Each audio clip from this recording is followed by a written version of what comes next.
Welcome to another episode of our new podcast series, Masters of Product Management.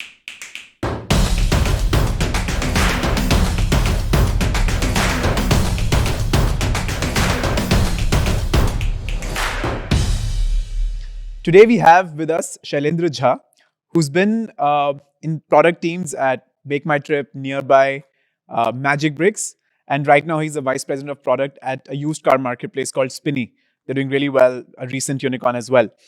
We'll discuss lots of things around product management, but we'll focus on two very interesting concepts. First, we'll talk about various kinds of product managers out there, right? There is product marketing management, there is product owner, there are product managers who focus on analytics. So we'll focus on various kinds of product managers, and we'll also talk about how to crack interviews for each of these roles. It's going to be a very exciting podcast. This is specifically made for people who are aspiring product managers who come from tech as well as non-tech domains. So I hope you guys enjoy it. Let's welcome Shailendra. Thanks for coming today, Shailendra. Thank you so much. Excited to have you. Equally excited. Is this your first podcast? No, I've done multiple before, but mostly were solo. This is my first doing like an interaction with somebody. Okay. What was your first ever podcast about? It was about storytelling in product management. Okay. Tell me more. So I believe product managers are also storytellers because we have to sell a vision and we have to rally around and make people follow a certain path. Storytelling is actually the best way to do it. So I've been a storyteller throughout my life, and I thought, why don't we mix storytelling and product management into a concept? And so that was the idea of that podcast. I think we're going to explore that in a little bit more detail. Sure. For sure, because I think that's a great point that you made. Yeah. But to begin with, first I'd love for our audience to get to know you better. So can you take us through your journey? And you can start right at the beginning, how you sort of grew up. Yeah. And lead us till today, now that you're in product management. How did that entire sort of game Sure. As I said, unfold? I consider myself as a storyteller, so let me tell you a story. Okay. I was born and brought up in a very small town near Ranchi in Jharkhand. And growing up, I think I was not very sure whether I am made out for mathematics or, the literature side of things. Because my father was a teacher of maths and physics. So you can say that maths and numbers, these things were in my DNA, in my blood. But I also developed this knack of writing and reading a lot of stories. And at that point in time, of course, there was no internet or anything. So I could just read whatever was there. So whether it was newspaper or Manorama or Sarita, which was like, I was told not to read because those things are not supposed to be read by children. But I was like 7, 8, 10 years, and I started reading a lot. Prem Chand and stuff, which I could not even understand much, but I just had this knack So of this is in Hindi. mostly in Hindi. Oh, wow. Yeah. Okay. And then I started writing also because I thought if I'm reading and I'm liking this and I appreciate whatever is written, maybe people will also appreciate what I'm writing. And I started writing. And my mom was my first listener, viewer. Whenever I used to write, I used to just tell her. And what would you write? Would this be like poems or stories? Yeah, mostly poems. Acha, mostly Yeah. poems. Okay. In fact, till date, I would have written more than 100 odd poems, mostly in Hindi. Okay. In fact, entirely in Hindi. I haven't written a poem in English at all. Oh, wow. Okay. The only fiction piece which I've written is actually a story book which I've published recently on Amazon. It's called A Packet of Lays, Okay. and that is in English. I somehow have this I'm more comfortable writing poems in Hindi, and when it comes to prose, like writing more long form, it is in English. I don't know the reason, but that's how it is. So after a childhood in literature, Yeah. why did you end up doing engineering? See, I think as most of the people who grow up in Bihar and UP, that side of place, they have this inclination to become an IS officer. And I too had some inclination. My parents actually wanted me to become one. And actually entering into engineering was more because of the reason that I wanted to get into UPSC and crack civil services. Because engineers apparently had a better chance of cracking UPSC. At least that was a thought with which I went into. That was the assumption. back in the With day. engineering. But when I entered into engineering and I realized there are so many other things which are also possible, and I then started moving more towards the corporate side of things and more towards business and stuff than towards civil services, which was pure administration.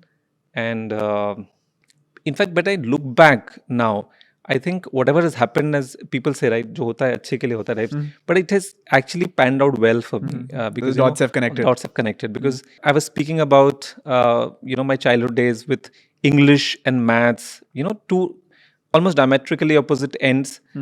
And the way I think is, I have very orthogonal tastes. So I'm like, even in my role as a product manager, that is actually helping me a lot because What's orthogonal? so at 90 degrees. So Okay. basically what I have to do is not just be very creative about design, communication, being more empathetic towards the users, which is more the right side of brain allows you to do, whereas the left side of brain, which is more analytical and numbers and technology, product management is actually an amalgamation of both. And I think I find myself amazingly lucky to have landed in this function, which was when I joined product management at MMT right out of ISB. I think I would have been one of the only 100 odd product managers in the country, probably. Yeah. Because that was like so nascent, still is nascent, I would say. Although it's still trying to We will get get to MMT, but let's rewind back to now your engineering days. Yes. So where did you study engineering? What was that experience like? So What branch of engineering did you do? How did you choose that? I did engineering in information technology from NSIT Delhi University. Is that just a fancier word for computer science? Yes, I think so. Although they had a computer science section also, but then they introduced a new function called information technology. Although, thankfully, I think because it was a newer course, so the curriculum and everything was more latent and more updated than the core computer science. Got it. So it kind of helped me in that sense. And I did from NSIT, as I said, in Delhi. And after that, I wanted to get into, I started working for a company called Computer Science Corporation into coding like a software engineer typically. And Did you enjoy that? no. Okay. So Were you good at it? I was good at it. But the point is, and I'll tell you a story again. This happened one day that, I was actually given to fix a piece of code, and it took almost 2-3 months because I was working for a huge multinational company. The software was like a legacy code, and it actually took me 2-3 months to complete that particular bug fix. And when I did that, and I spoke to my supervisors and the client supervisor, like, so what is the impact which it has created? Like, what happened after I have done this? Nobody had a clue that what would happen if you have done this. And I was not very happy about this. So my manager called me and said that the fact that you don't enjoy, you enjoy doing this, but you also are very curious about what is the impact it is going to create, etc. You're more cut out for a business analyst kind of a job, because that point he did not also understand what a product manager could do. But he said maybe business analyst is more suitable for your kind of a. So when you were in your undergrad, you thought, of course, engineering is Yeah. a tech job or a computer Exactly. science job, Yeah. or a coding job is obviously the next logical step. Yeah. But while you were an engineer, while you were at computer science, IT. no, sorry, what was the company called? Computer Science Science Associates. Corporation. CSC. SCSC, Correct. yes. Did you think that you wanted to become a product manager? Was that part of the? I had no idea what product management is. Of course, if you don't even know what that role is, you cannot aspire to become that. So as an engineer, you had no idea what no product idea. management is. No idea. Got it. But at the same time, in parallel, I was also doing, you can say now in today's parlance, a startup. At that point in time, it was just a side activity. Right. We actually created a website called chotanarad.com and Chota Narad. Chota Narad. It was actually about Campus Corporate Connect. So essentially, we believe that a lot of the engineers who are coming out are not directly employable. So how do we bridge that gap? So it was like mix of Glassdoor plus LinkedIn plus a lot of these things. But got of it. course, the product market fit. Now I know that No, term that term. exists. At that point in time, I was like, okay, we're just trying very hard, like bootstrapping and a couple of friends. But in hindsight, when I look at that, what I was doing there was product management. I was understanding that there is a need from a user perspective as well as from the corporate perspective. So there are two-sided network. I could understand these things. And how do you generate content? How do you monetize this? And that to do it through technology and through design. I was talking to users a lot, etc. So everything I was doing was product Is management. it something you were doing in your free time? Yes, while I was working full time also, so over the weekends, and I'm very sure if that would have happened today, I would have definitely done it full time and raised a lot of capital and probably do it full time. But that point we were not very sure, and plus I had not done my MBA.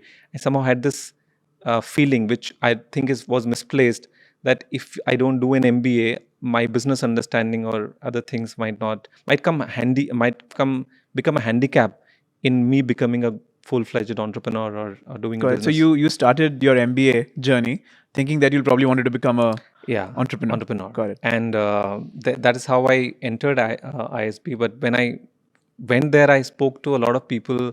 There were product managers, my alums from Google and Yahoo, etc. And they told me that this is a new function which is coming up. This is what we do. This is actually a cross section between customer, technology, and business, and you sit right at the center. So if you Google these days product management, that's the first Venn diagram which sort of comes Okay, up, the got it. most So popular you one. said three: customers, Customers, business, business, and technology. and technology. Yeah, and Okay. you sit right at the center. So you have to understand business, of course, because that is what you do. But you have to also understand technology and be very empathetic towards customers, because that's you are representing customers in an organization. That's Got your it. role. Got it. So while you were doing your MBA, your alums told you, listen, there is this new domain called product management, and you should give it a shot there. Yes. So you sat for a product management interview or Yeah. placement. So How did that work? I was very sure, and no disregards to consultants, but I was very sure I don't want to get into consulting. Okay. Because I felt that unless I do something with my own hand, and I wanted to be more near the execution side of things than the ideation. You wanted to side of create things, rather create than more. Yeah, just consult. exactly. And ISB is known as a Consulting was school. known as a consulting Still is, school. I think, Still is, yeah. yes. So like more than 50 to 70% people get into consulting. So I did not even sit for any of those companies, and it was a tough decision, honestly, because easy days life, are yeah? passing, Yeah. and you're still waiting for the right company to come. But I was very sure that I wanted to get into product management, and there were only a handful of organizations, honestly. There was Google, Yahoo, InfoEdge was there, and Make My Trip. I think these four companies came. The original OG. Exactly. Yeah. And Make My Trip, thankfully, was like the blue-eyed boy that time of the So it was Indian coming up. startups. It coming was up. it already a Recently unicorn? IPO'd. Acha, IPO already happened. Yeah, so 2010 they IPO'd, and I was preparing for that. I had done a lot of research around that organization and stuff, and so they hired two people.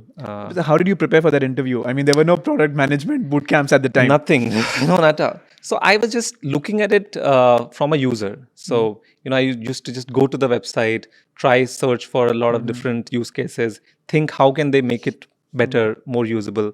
There was no mobile at that point. It was all desktop. So, and tried to learn a lot through just Googling and random, because there was not enough literature, honestly, available on internet around product management. So just Was speaking to your product alums, management a thing in the US at the time at all? it was. Was it So already at coming least up? They came, like even Make My Trip came with a title of product manager. So at least, and Google was obviously established as a product management function. Yahoo would hire product managers. But in India, I think Indian-based companies, I think it was only InfoEdge and Make My I Trip. mean, I think there were no other companies at that time. Exactly. If you think about I it. think Flipkart didn't exist then, and some of these companies were like just coming Just up. getting founded, yeah. Awesome. So that led me to Make My Trip. Got it. So then at Make My Trip, what was your journey like? Until now, what has your journey been as a product manager? I'm sure you would have, risen up the ranks, but what's the other story? What's the story that we don't see on LinkedIn? See, mostly I define product management into two kind of buckets. Either you are doing a 0 to 1 kind of work where nothing exists and you're creating something, or you're doing a 1 to 100, or people say 99 to 100, where you're doing increment, like something exists, but you're doing incremental changes. Got it. I think I've been fortunate enough to have worked most of my time in 0 to 1 kind of products where nothing existed. And you had to literally think from first principles, which is a term which I find very close to myself. I relate to it. And because that's the only way I have learned product management. So, because as I said, there was no literature, nothing available, no seniors who could tell you that this is the way to do it. And that, on top of that, I was asked to manage mobile business. I did not even own a smartphone before that. So I had a Nokia 3000 rupee, 4000 rupee phone. And when people were like, you have to manage the mobile business. And I was like, but I don't even understand how mobile works and stuff. So literally, I learned my way through. I was given my first phone, I remember BlackBerry. And that's my first experience of using internet on a phone. This was 2011, 12. And that is where I started learning things, by first principle, because I could start imagining, why would somebody book a flight on mobile? Why would somebody not book it on desktop? Because that seems to be the obvious one. But then I started understanding what are the use cases, why would somebody do this, and it's not just about replicating something which is already working for a desktop and just copying it over on a mobile, because mobile is a completely different use case. And some of the things I learned by hit and trial, some of the things I learned just by experience. Talking to customers is something which I was almost forced to do because there was no other way I could learn it, right? So I would literally spend days into sitting at airports, observing people. How are they checking in? How are they checking out? What are they doing? Did someone ask you to do this, or you did this No, by your own accord? by my own accord. Because I thought this is the only way. Because when I would go to my seniors or other people, they will also give me gyan which was like 5 years dated. They will tell me things which made sense from a desktop perspective, but nobody understood what would make sense from a mobile perspective. So that was, and I think, I don't know if that is right or wrong, but that's the only way I have learned to do product management. Even today, when I join a new organization or start doing something, the first thing I make sure is go at the ground level, like where the action is happening. I always maintain this, that products can never be created in boardrooms. And I don't know who, I have huge respect for people who can create products sitting out of boardrooms, but I don't think that's a reality. Got it. We'll get into more detail there. So yeah. after Make My Trip, what was your story? So after Make My Trip, I moved to Nearbuy, which was transitioning from Groupon to Nearbuy. So I helped. I was working with Ankur Variku, and So why did you decide to move? I had already spent 4-5 years Oh, wow, at okay. Make My Trip and worked on multiple areas, etc. And Ankur spoke to me. He had this vision that we are setting up a new organization. It's a startup, and I'd never worked for a Make My Trip. Also, in a way, was a startup, but of course, it had become Much like larger, yeah. big.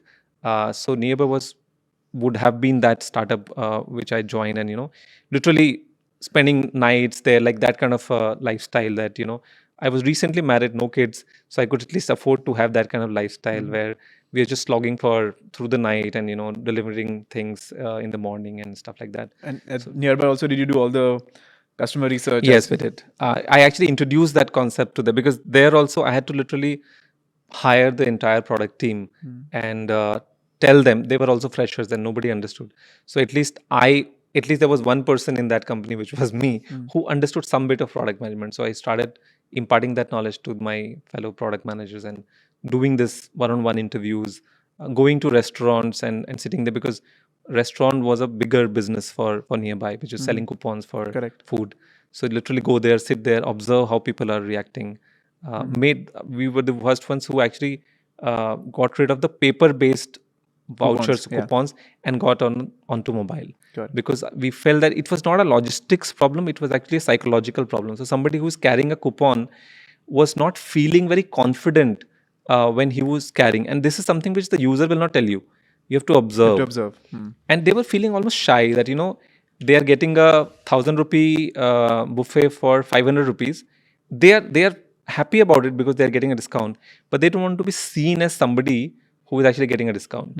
So versus when we change that to a mobile based approach, the whole body language changed. Like now, from becoming more embarrassed about using it, the users were more confident and they started acting as if they are the smarter lot, because you are paying the double the price and I'm paying half the price. See how smart am I? Because I'm carrying a cool smartphone like a coupon, and this person comes, just scans it, and it's just as if. So product management is also not just about people make it that it is a technology job. It is not a technology job. A lot of the product managers actually in the US, I've heard and have known, are not from technology background, but from psychology and consumer behavior and understanding that kind of a background, who understand behavior and psychology and why do we do whatever we do in a way. So that's a deep tenet for being a good product manager. This is a great point now, and I want to sort of delve deeper into this. Yeah. This is understanding in the market that you have to be an engineer to become a product manager, right? Yeah. That for some reason, that if you come from a bachelor's in business background or a Yeah. psychology background for that matter, Yeah. you're not cut out for a product management role in the tech industry. So how do you break that myth? So the way I would put it is probably 50 to 70% true. Because if you are not from a technology background, it will be difficult for you, honestly, to get into. However, I have worked with a lot of product managers who have come from commerce background, economics, English honors, stuff like this, and went on to become good product managers. See, as I said, the Venn diagram, it is technology, business, and customers, right? So if you are weak in technology, of course you cannot be zero in technology. That's You need to have a sense you of need to have curiosity at sense, least. exactly. You need to understand at least how systems work. You need to be curious about, and you need, and people who are good learners, I think, even if they start with a 0 or 1 on technology, over time they they mature into a 3 or a 4 on a scale of 10. But they must be very good in other two areas, which is either very good with analytics, very good with customer empathy, design centricity, or have a very deep sense of how business operates. So if you are very good, like 7 on 10, 8 on 10 on other parameters, and even a 2 on 10 on technology, of course you will have to ramp up, and Sure. but if you get to a 4 or 5 on 10 on technology, you should be able So to when get you are it. interviewing product managers, Yeah. do you have a bias towards tech folks yourself? I would be lying if I say I don't, but I have also hired people who are not from tech background. Got it. Because what I see is, see, the questions around technology, the typical question which I ask is, so if you were to explain a database to your grandmom, now you should be able to explain a concept to your grandmom only when you understand that from a first principle basis. If you have just ratified that definition, That's then not you enough. will never be able to explain this to your grandmom. And that's my favorite question for somebody who is not from technology. And if he or she is able to explain a technical concept, like say an API or a database, to your grandmom, then I think, at least from my side, it's a go ahead. And of course, that person will have a certain bit of learning curve to come up to the place Sure. where it is desired. But it is okay, because even in product management, there are different kind of roles which are now coming up. And there are roles, of course, like if you target Google or Amazon as an organization, or Cisco or Salesforce, which are very technical sort of roles, you will never be able to make it. In fact, Google has this, at least it had when I was at ISB, that non-engineers cannot even apply. Oh, wow. Non-computer Okay. science engineers cannot even Yeah, apply. even more specific. Yeah. But I don't think if things have changed now. But there are other organizations where the focus is more on your understanding of customers, your business, your design centricity, technology. If even if you are okayish, you will still be able to make it. A So lot of these let's startups. graph these companies out, Yeah. or these domains out. So if I'm not an engineer and I want to break into product management, what kind of a product manager should I become, and at what kind of a company? Yeah. Amongst these two, what are like my safest best bets? So you can go for a company like which is more in the consumer space, not in a pure technology sort of way. Like you have your Blinkits and your Zomato or Paytm or Make My Trip. We had a lot of people at Make My Trip also, even at Group and Nearby, who were not engineers, but their role was also sort of something which is more customer facing, more design oriented. You need to understand the nuances of design. You need to be able to carry out conversation with customers, with stakeholders, be very good with stakeholder management, etc. While there are certain other roles which are more technical in nature. For example, if you are handling a CRM solution, or if you're handling a back-end product, then of course your ability to be good with technology, it has to be of Helps. a certain notch. But I think even organizations, when they select people, they know that if this person is not that technically adept, but has other things which will make up for him, they will put this person in a role which does not require him to be that superior in technology. Got So it. organizations are also realizing that it's not just technology which is the deal breaker. You have to be an all-rounder. On the other hand, on the contrary, I have seen a lot of engineers and people who are very high sense of technology being very bad product Product managers, managers. because of two reasons, right? See, as I'm also an engineer, but engineers actually fall in love with the solution, not with the problem. They are more in the solution space. So you have this double diamond design theory, right, where in first phase you are focusing only on the problem, in the second phase you are focusing on the solution. Engineers typically move and I always try and stop my product managers the moment somebody utters a problem, and they will start moving into solutioning. And they've almost visualized the solution the moment you've uttered the Have problem. you seen that Big Bang Theory episode where Yeah. I forget what they're trying to build, but Ha, they end up exactly. like picking out like these pipes and Ha. these wires, and they create something which actually does not solve the problem. Exactly. So a lot of times people do this where and engineers are, again, at the risk of generalizing, not very good with communication. There are a lot of engineers who are not very good with stakeholder management. They just want their own space, and just give me this and Solution. I'll be able to do it.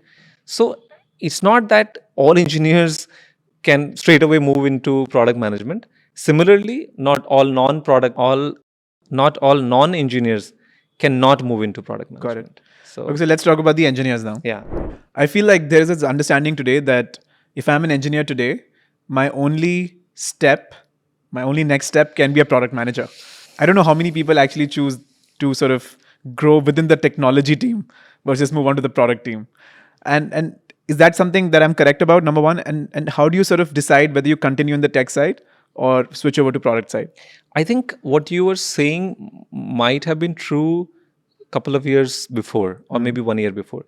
But the recent boom in the salaries and the demand for software engineers, which I have personally seen and known in the last year or so, especially after the second phase of COVID, is remarkable. Like now I know software engineers 2 years, 3 years, and sitting on crazy salaries. Of course. And if you go to Bangalore and all, in fact, there was this Quora post which I was seeing, and somebody is saying that he has 4 or 5 years of experience, and he's sitting at 75 lakh LPA salary, and he's like, is this good enough for me to survive in Bangalore?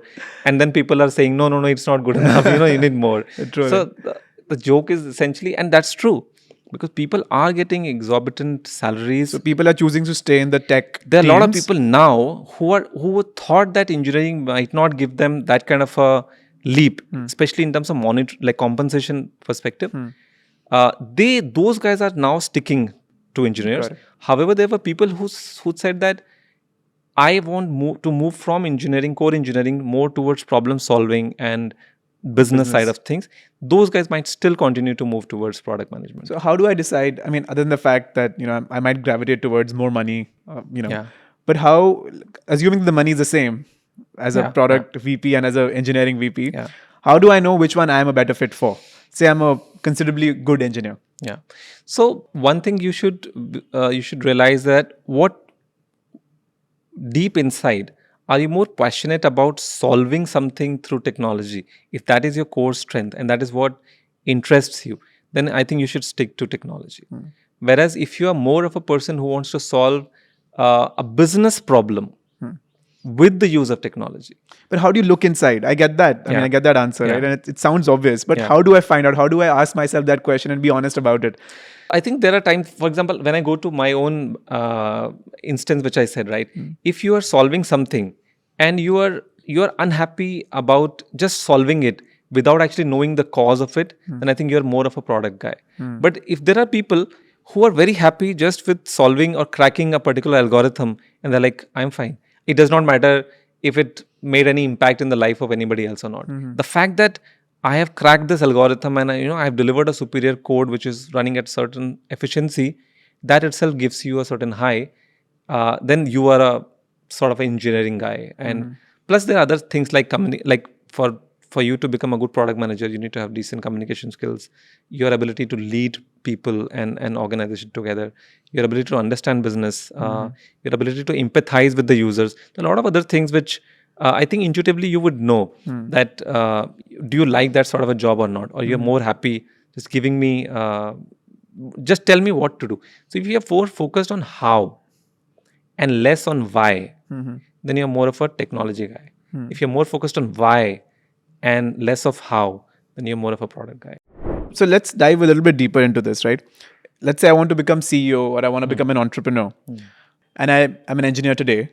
What would you advise me? Should I try to transition into a product role? Because I see that most of the CEOs today are product folks, right? I see very few, CTOs becoming CEOs, but I do see CPOs becoming CEOs. Yeah. So again, first of all, is that assumption or is that judgment correct? And number two, what would you advise somebody who wants to? Again, I think there are both examples out there.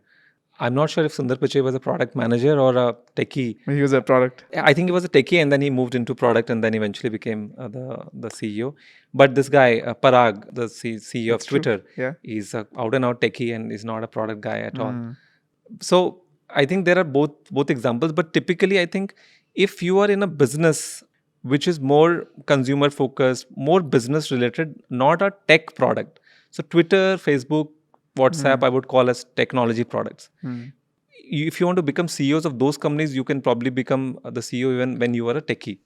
While if you have to manage a product, if you have to manage a business, which is where technology is just for support, and technology is not the It's the main tech-enabled, mainstay. not the Yeah. tech itself. So then I think you have to move to the product side eventually, because and I'm sure even as CEOs even today, Sundar Pichai, even whether he was a product guy or a technology guy, his 80% job will be to manage people, right? Today, in today's world. So I think the first thing has to be, you have to be comfortable being a leader and being with people and very, very good with people, because that I think is the number one priority for any of the CEOs, right? And maybe you can correct me if I'm wrong. No, fair. Yeah.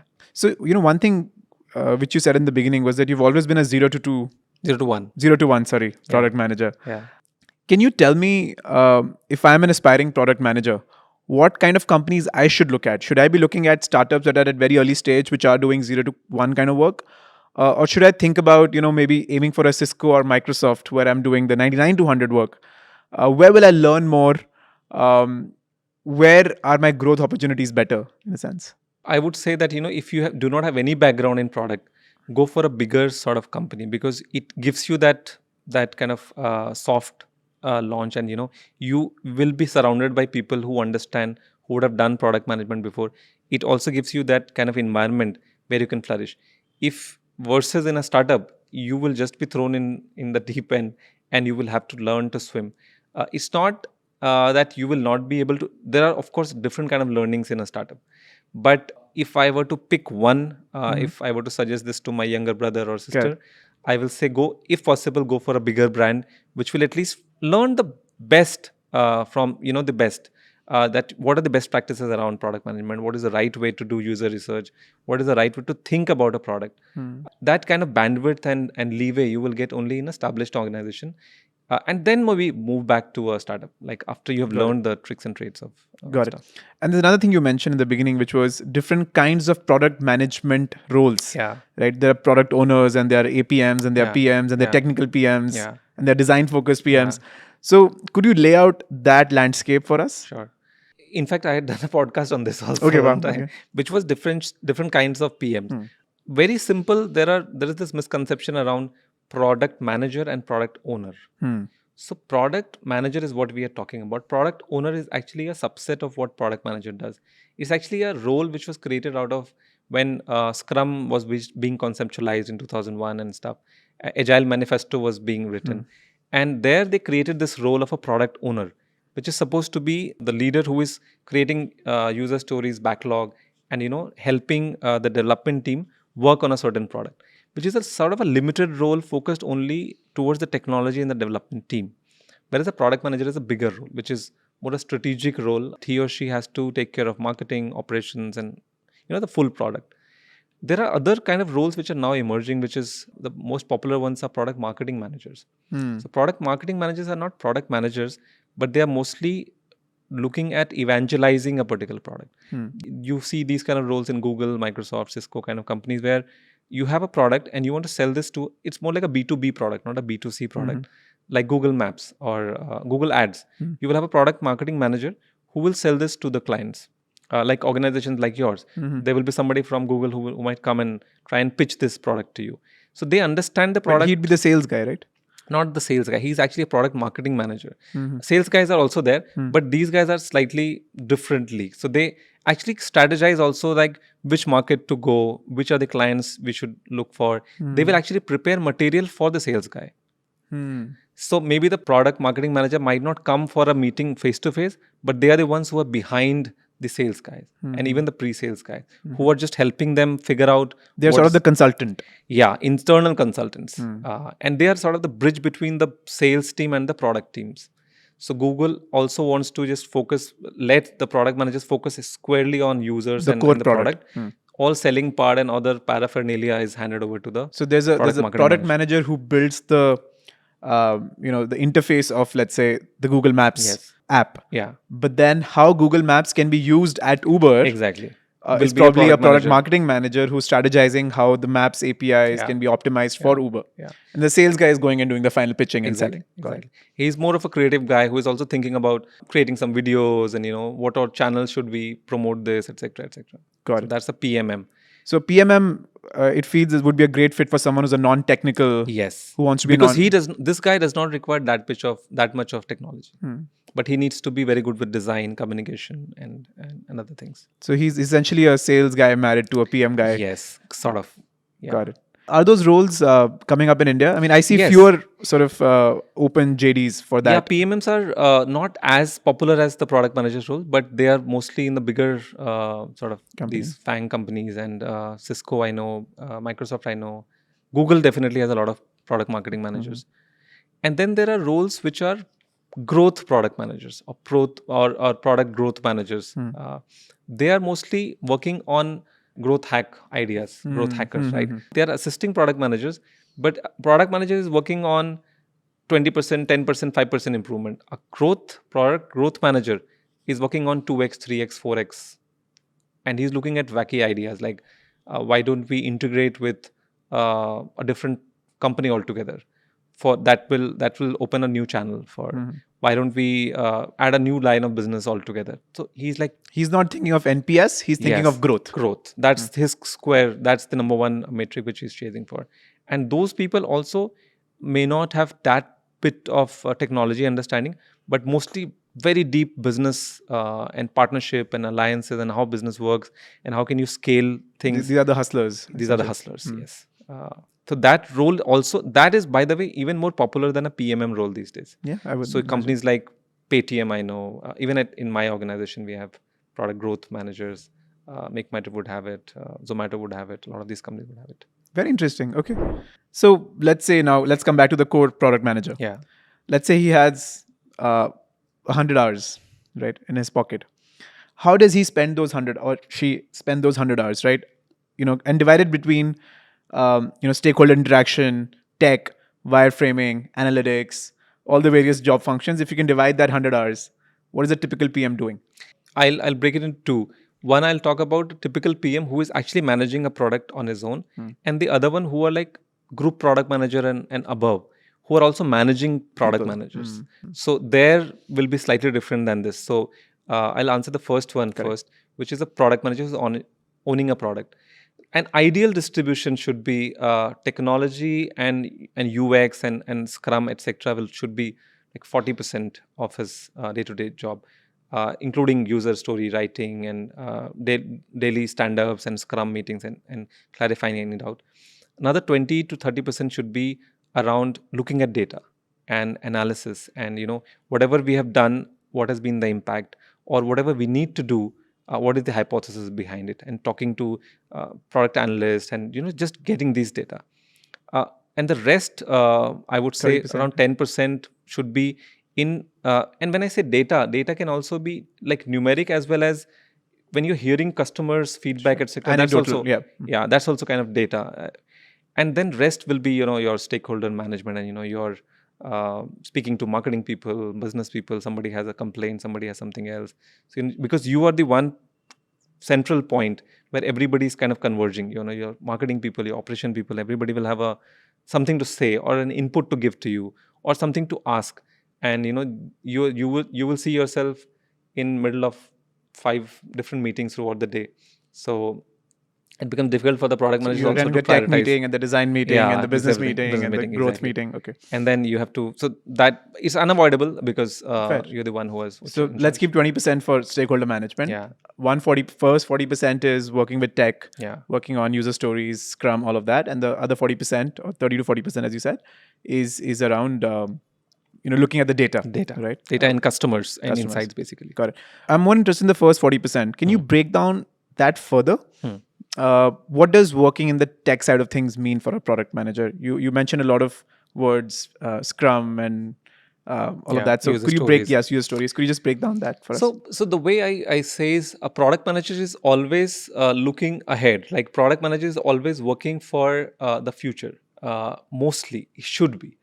Because when the developers are writing code for the current sprint, he's writing user stories for the sprint which is going to come. So n+1 or n+2. So his most of the work is actually going into what is the next set of things which he's going to create, clarifying those, just writing specifications for what the product is going to serve, working closely with the design team to get the final design out, talking to the engineering managers and others to figure out if there is any dependency on any other third application, if there is any API which has to be written before that. So he's figuring out all these. He's just creating all the raw materials, which is when the sprint will start. Sprint is nothing but it is a 7-day or a 14-day kind of a sprint, in which we pick up certain requirements, and as a team, they just execute it. So it's the product manager's responsibility to create the raw material for the sprint to begin, because everybody else will just come on that day and listen to the product manager and start executing. But if suppose the design is not ready, or an API is not ready, or something needs to be has not been thought of, then the sprint will go for a toss. Correct. And the product manager is the one who is responsible for this. And he is working all those 40% of the time to making sure that whatever user stories, because see, if you're going to execute something, you also need to maybe speak to the business stakeholders or the customer, or get a sign off from, like, for example, when I was with life insurance company, we needed to get a sign off from IRDA, or say the marketing people will say that I have not approved this content. Designers and developers will just take whatever you give to them, just put it there, click the button, and it goes live, right? It is not their headache to make sure that this has been approved or not. And once you and if it fires, if there was some issue, I think then the CEO will directly ask the product managers and not the developers. Right? Got it. Very cool. All right. I think we covered a lot of ground actually. So, I've always sort of seen kids line up for these PM interview workshops and these PM boot camps and all of these things, right? And I wonder whether one can actually be trained to become a product manager, or is it something that you get as talent inborn, essentially, right? Stakeholder management, as you mentioned, right? Or talking to customers. Are these actually skills, or are you just like born with it, or you just have an aptitude for it? Can you essentially train to become a product manager? Let me put it that way. See, I think some of the harder skills can definitely be trained, because if it's about the product owner role, right? So you need to write good user stories, you need to have a sense of, you need to understand analytics, you need to understand technology a little. These all things are trainable. But when it comes to the software aspects of things, like bordering on leadership skills, right? Your ability to communicate, your ability to take everybody together, not lose your cool when things are going south. I think those things are difficult to train. Software skills typically have been difficult to train anyways. And especially in this role, I have always maintained is that I would have taken like more than 500,000 interviews of product managers. I have actually rejected more people on softer skills background than on harder skills, because I know that if this person does not understand technology, he can be trained. If he does not understand technologies, but if he's not good with communication, and when I say communication, it is two ways, right? Being a good listener as well as being able to communicate. I have asked something to the candidate, and he's responding something else. That shows that he's not even listening to what I'm saying, and he's just prepared an answer which is just throwing at you. That means that he will not be able to make a good product manager. So I have actually rejected more people on soft skills than on hard skills, especially when it comes to product management. I don't think there will be any other function, at least I know, where people are getting rejected on softer skills than on harder skills. Whereas the popular view is that product management is a hard skill function, which I at least disagree. So what are some of the questions you ask in your PM interviews? Okay. If you can divulge. Yeah, I can, because I keep changing that anyways, right? Sure. So first question I said, right, the can mom question. My other questions are more around, so I give them a product, which I first understand what is the background and what do they do. So I'm like, okay, how do you travel? For example, he's like, I travel with Uber, or what is it that you use? He says Google Maps, or one of those popular products which everybody uses. Correct. And then what I ask them is to recreate that product with a certain constraint. So for example, I'll say, you are the product manager for Uber, but now you have to create Uber for elderly people, like people above 60 years of age. This actually tests the fundamental thinking. So how do you approach this problem? Do you directly jump onto solution and start giving, I will do this, I will do that? Or do you first understand, empathize with what an elderly person needs are? You may not be an elderly person, but you will never be the user yourself. But you have to almost mimic what the user will think. So people who start questioning that, or at least start brainstorming with me, saying an elderly person might have these issues. He might have issues in seeing the font. He might have issues with using technology. He might have issues in something else, right? He might have also accessibility issues. So not just the physical product, as in the app, but the product, like car itself is also a product. Like the car will reach his house. And what if he is not able to Get in the get car. in the car himself? So he maybe needs the driver to be informed upfront that the driver has to come out and assist the person. If he's able to think on all these lines, that is where his empathetic skills and his ability to design, etc., comes into play. Can you give me another example of another app and a constraint? Yeah. So I also ask sometimes physical products, because physical products are also products. It's not necessarily that you are only creating digital products. So I will say you have to create an alarm clock for a blind person. Or you have to, one question which I have asked is, how do you create world's best? Like Apple is going to create a park, like a physical park where kids play. Knowing Apple, and you are the product manager for Apple, and they have asked you to think about it. Now tell me, how will you create, what is your vision of the world's best park which Apple is creating? Now it is like throwing somebody completely off guard, right? Because nobody is prepared for these kind of questions. This is where you start judging the person on fundamental basis. Like, how is he thinking? Like, when you think of a park, you first look at a user segment. Like, is this park going to be used by elderly people, for children, for couples, for what is this park meant Think for? of the personas first. Exactly. And then if you are going to say, I'm going to create something for everybody, then of course That's not a good answer. Exactly. So the sharp people will actually say, I will pick up this use case, and they will say, I will pick up children. And then you will say, what is the problem which exists with the current parks, right? What are the pain points? What is it that the current parks are not solving?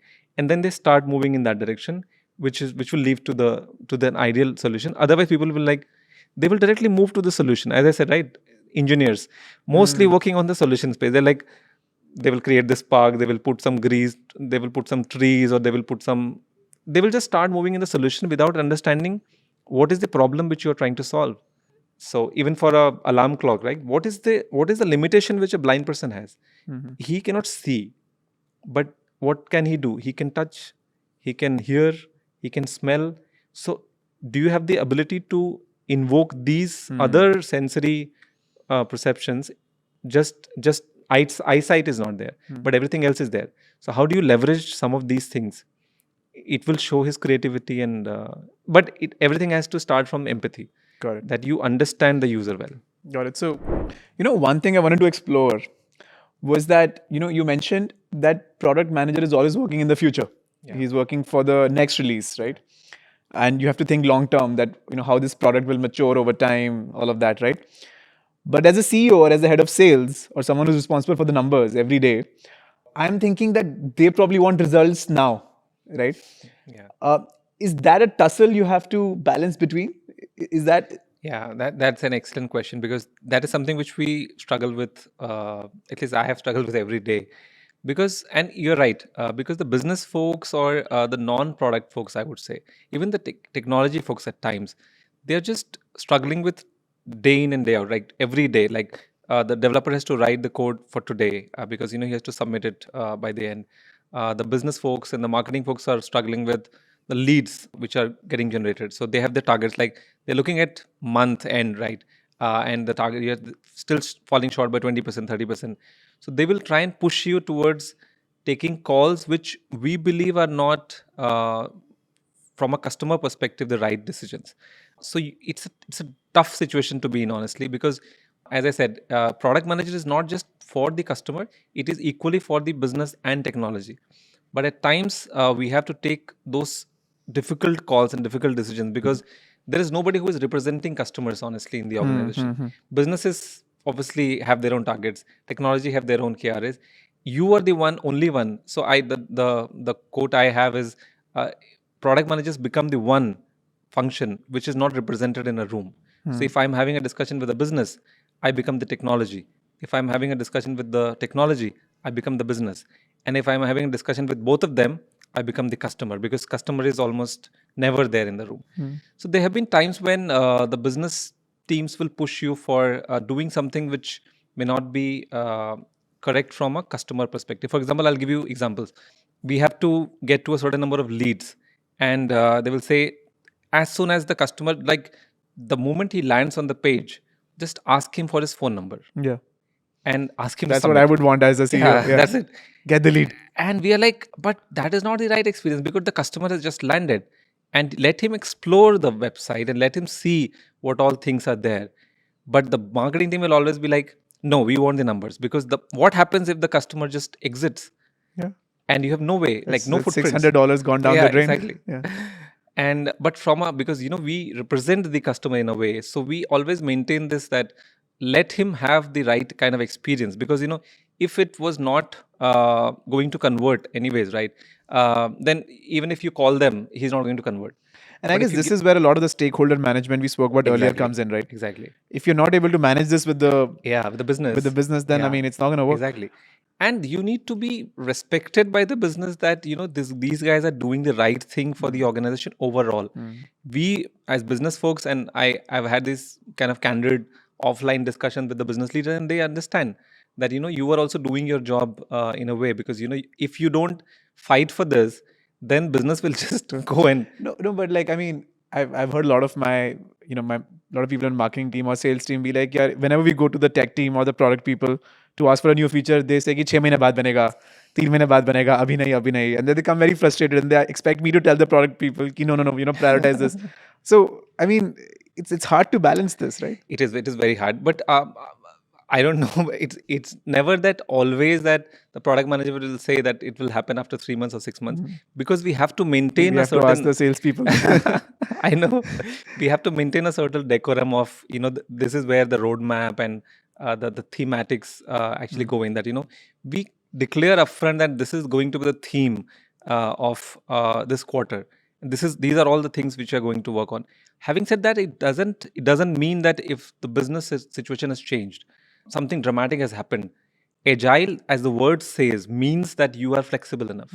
So if there is something which is of higher priority, I have never seen a product team saying no. But who decides the priority then? Of course, the product manager. But the product manager, and there are different frameworks. By the way, we talk about all this in the But class. every salesperson thinks that his feature, the one that his client needs, is the most important. Yeah, they do. And this is where the product manager has to come up with a common currency for each of these things. So you may say that by doing this, and my question is, so there are different, like there's RISE framework, there are other frameworks in which how, like, reach, impact, what is the confidence you have to do this, and what is the effort which is required. So you say, how many people do you think will it impact? They'll be like 10,000 people. What is the impact of on each of these X percentage? And then it's actually maths, honestly, if you say. Apart from the other ones where it is purely customer experience, which is slightly Good to superfluous have. and not very easy to measure, other things I think we can bring it down to a common currency, and then equate everything, put it in a descending order, and then do a brutal prioritization. But it's not as easy as you cannot objectify everything. There are certain things which you think is the right thing for the customer, and you still want to do it, and the business will have their own priorities. And this is, if I had the answer, then of course, I No, will write that, makes and sense. I'll be a billionaire. And final question, and we'll wrap up after this. A lot of the kind of work that the product manager does sounds like what in yesteryears was done by a project manager, right? Have those two roles essentially become one, or are there still two different functions in companies? Completely different, I would say. And see, project by definition has a finite time, right? It will start on a certain date, end on a certain date. There's a flyover which is being constructed. This is the cost. These are the people who are going to do it. the 2nd of February it will start. It should end in 2024 March. That is a project. Product is ever evolving. Product never has a end date that now Amazon.com has stopped, right? It will never happen, right? Within a product, you might have certain projects. So projects are very clear. Like once you have defined what has to be done, you have sanctioned the budget, you have allocated the resources, you have defined the timeline. Then a project manager can go and execute that. But a product manager is a very different role. Like product manager is actually telling the organization what to do. Project manager will never be able to No, tell. but in terms of managing Jira, in terms of managing user stories, Yeah, in terms of all of that. So I think project management as a function or as a concept is very integral to product managers. So product managers have to be good project managers. But that doesn't mean project management is equal to product management, right? Because as product managers, we need to be good project managers. We need to understand, we need to make sure that dependencies are sorted. We need to highlight something if something is going wrong. We need to make sure that this is being done in the defined time and scope. But that is only one part of what we do. So maybe 20% of what we do. There's a 20% of the first 40% bucket, Yeah, essentially. exactly. It's project Got it. management. Yes. Awesome. On that note, Shailendra, we're going to wrap up. Thank you Thanks so so much. much for coming in. Hope you Thank you. enjoyed. Yeah, totally. This was I think we covered a lot of things. We covered, different kinds of product managers. We also Yes. discussed different of companies. Yes. What is good for who can become a product manager, who should not become a product manager. Exactly. So I feel it's quite a width that we have covered today. Yes, I totally enjoyed it. Any question that you wish I'd asked you that I haven't? No, I think you've covered most. All right. Awesome. Thanks so much again. Thank you.